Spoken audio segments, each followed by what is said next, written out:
in Florida with my wife, and a clean-cut dude in his 30s comes up, taps me on the shoulder, and said he was a member of federal law enforcement. And I asked what entity, and he said that he wouldn't tell me, but it was the one I criticized the most. And he said, Mr. Gaetz, you need to understand that the same divisions that exist in our society today also exist in the FBI. And we're not all up for these terrible things that we see in our organization.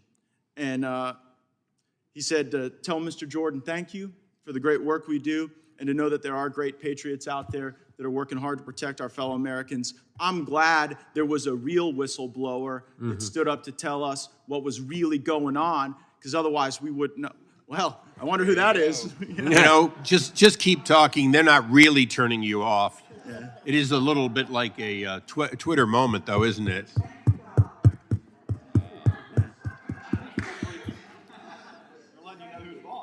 Mr. Chairman, I would ask that the gentleman have an additional 1 minute under the circumstances. Mr. Chairman, I'll yield my remaining 30 seconds. The gentleman will suspend. We don't have a clock yet. Oh, my That's a reason to keep going. Is that foreign interference? Go ahead, man. My time didn't run out. There's no clock. And then we have the lights. Among the unprecedented events of this Congress. Have you ever seen that? I've never seen that. Mr. Chairman, can Mr. Gaetz have a redo, second act? You had me at hello, Mr. Cohen.